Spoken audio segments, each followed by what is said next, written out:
All right. Good morning, everybody. Welcome to the PT on Ice Daily Show, the daily podcast put out by the Institute of Clinical Excellence. Today is Friday, January 18th, and it being a Friday means it's Fitness Athlete Friday, where the discussion is always going to be something around the needs of CrossFitters, Olympic lifters, and powerlifters, and how we as physical therapists can come alongside that population to help them maintain healthy, help them keep doing the activities that they love doing. And today we're going to be talking about getting buy-in with CrossFit athletes. Obviously, getting buy-in with any patient population, any patient that comes in the door is important.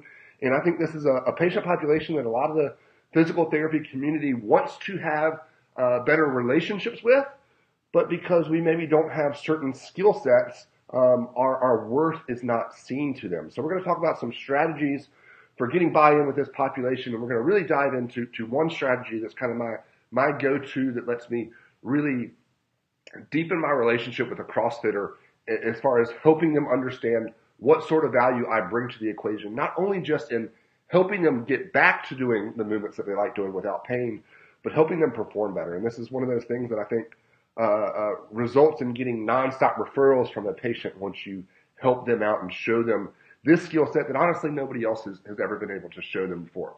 Before we talk about the one thing that I really want to dive into today, we got to cover that there are kind of two prerequisites with this population that I think we really have to have if we do want to get buy-in. So I'm going to focus on a deeper thing in a few minutes, but we're going to talk about the two prerequisites first. And prerequisite number one is that you need to be active in this community. The CrossFit community really looks at itself as a semi-family. People outside of the CrossFit community call it a cult. CrossFitters love CrossFit. They love the friends and relationships they build in CrossFit. So I don't think it's an easy sell or even a good sell to go into a CrossFit gym or to really try to drive CrossFit relationships if you're somebody that has zero experience with that workout modality.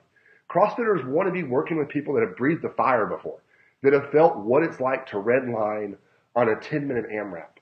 They want to know that you've experienced Fran, that you know how to snatch an Olympic lift, that you've done these sort of things. And that's incredibly important to them. I'll go into CrossFit Facebook groups all the time, and I'll find discussions from CrossFit athletes basically asking for, does anybody know a primary care, an OBGYN, a physical therapist, a chiropractor that does CrossFit? It is important for them to be associated with people that understand the sport that they love, because they don't want to go see Dr. Jimmy around the corner who's just going to say, oh, your shoulder hurts, you shouldn't lift for a month.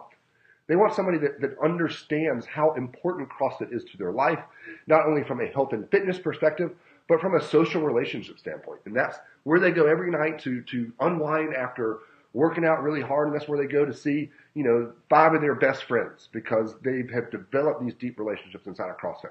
So number one is you have to be active in the community. Again, that's a prerequisite for what we're going to be discussing in a few minutes. The second prerequisite kind of goes along with that, but a little different. You have to understand the demands of their sport.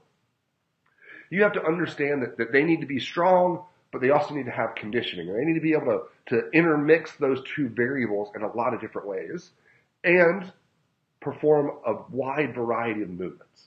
And you have to be able to understand the basic science of the squat and the deadlift and the overhead press at the bare minimum. Because if a CrossFitter comes into you, you're trying to build a relationship with them, you watch them squat, and you're saying, oh, Doris, you can't let your knees go out in front of your toes on a squat. That's bad for your knees. Well, Doris has been looking at every great CrossFitter out there, every great Olympic lifter out there, and she knows that all of them squat with their knees over their toes. And Doris is sitting there thinking, oh, here is another physical therapist that doesn't understand what I'm doing, that doesn't understand CrossFit, the Olympic lifts, or squat technique. And that happens far too commonly. So if you don't have a basic understanding of things like that, and you still think that squatting to depth is dangerous and that we shouldn't deadlift, then I just don't think this is a population you're ever going to get buy-in. So you've got to have those two prerequisites first. You've got to be active in the community, and then you've got to have an understanding of the demands of their sport and the movements that they perform. Now, most of the time when people come and see me, and even if they don't know who I am prior to coming to see me, they just happen to end up in my clinic and they're a CrossFitter, typically they'll learn really quick through interactions with me that I have those two prerequisites. But let's just be straight up honest. Even when you're in your absolute specialty, there are times where you get through your subjective and objective examinations, you get through your trial treatment, that you're talking to that patient and you just know that you don't have that buy-in right now, that they're not 100% sold on their need to come back and see you for a second visit. Jeff talked about this a lot in a Leadership Thursday. I think it was 1 or 2 weekends ago. The title was something along the lines of "Stop Planning Your Care, Start Selling It." And one of the big things he emphasized there was that a lot of physical therapists need to hold ourselves to the fire a little bit more when it comes to these patient interactions. And so Jeff made an example of saying, find some different things that you can use to hold yourself accountable. And here's one of the ways that I create this bigger buy-in with individuals. I use some different apps on my phone, some different camera apps, slow motion apps, from Bar Path Technique app to the Huddle Technique app to Coach's Eye. I'll use those 3 apps to do some more in-depth video analysis of this athlete. And to me, this in-depth video analysis, this is my like walk-off home run. If I'm there like, all right, if I don't kick butt in the next 10 minutes before this patient has to leave, then I'm at a high risk of not having them follow up. Or I just want to go over the top with this person. This is somebody that I feel like I got them kind of bought in here, but I'm going to show them that I am the person that they should always come to. And I'm going to set that stage, visit 1, then I go to using these apps and doing some video analysis. Now, when it comes to holding myself accountable, here's my favorite strategy with it. I treat a lot of athletes that are coming to me and they're having shoulder pain, hip pain, knee pain, back pain with overhead squats. So I see overhead squats about as frequently as I do any other movement. And so here's my hold myself accountable. Here's my way to sell the second visit. I say, Doris, we've taken you through all these breakouts. We kind of have an idea of what's irritated and kind of what our beginning process for getting you back to doing CrossFit is, or back to doing full CrossFit is. Now, here's what I want to do between now and next visit. We just took a video of your overhead squat, and we kind of identified that your trunk leans a little bit too far forward. Your knees aren't going forward enough. You don't have enough ankle mobility. We've got some strategies in place to improve that. But here's what I want. When you come back next week, or you come back 2 weeks from now, whatever your follow-up is, Doris, we're going to shoot a video of this overhead squat again from the same angle, from the same distance. Everything's going to be the exact same. And here's what I need to see.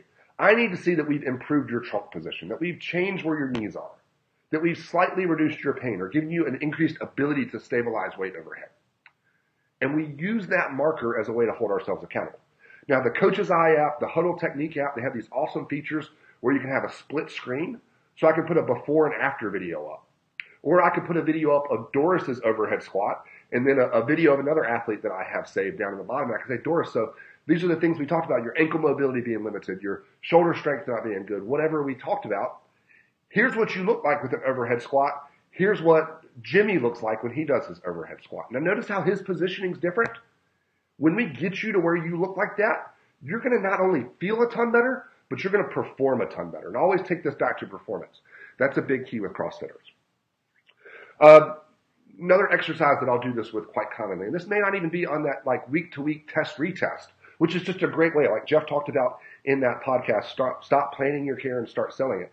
That's my way to say, Doris, you need to get back here for visit number 2. Because visit number 2 isn't going to be like every other physical therapy place you've been to or every other chiropractic place you've been to. We're not going to do the same stuff over and over and over. Every visit you come in, we're going to reassess and we're going to change what you're working on based on how you responded to that. That might be just increasing the loading strategy there or the dosage there, or it might be changing the exercises to harder variations or changing it to different loading strategies based on how you respond. Another way I'll go about this is if I'm not going test, retest, but I just want to show, hey, Doris, I know what you're doing, is I'm going to break out a more complex movement using one of these video analysis apps. So I'm going to go and I'm going to say, hey, Doris, do you have a video of your snatch from anywhere in the last 2 or 3 months? And of course, every CrossFitter does because they love posting videos of their PR on Instagram, and I'll have them forward that over to me, and I pull it up in Huddle or I pull it up in Coach's Eye, and I just start breaking that down. And so maybe I'll put it through the Bar Path app, and I'll be able to track Doris's bar path as she lifts and point out, hey, Doris, this bar path, it indicates a couple things to me.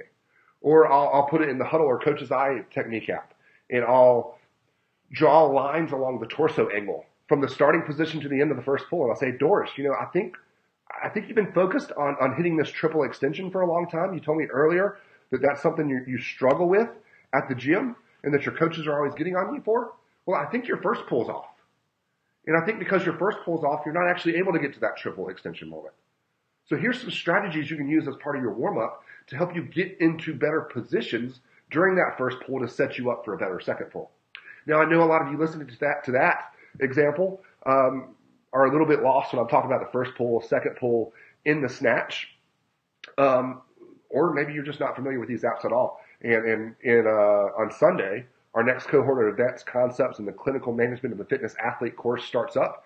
And one of the big strategies that we use inside of this course is helping you understand the complex nature and technique of the Olympic lifts and how to go about this video analysis process so that you can really go in and spot these faults in individuals' performance. When you can do that, you're doing something that nobody else has done.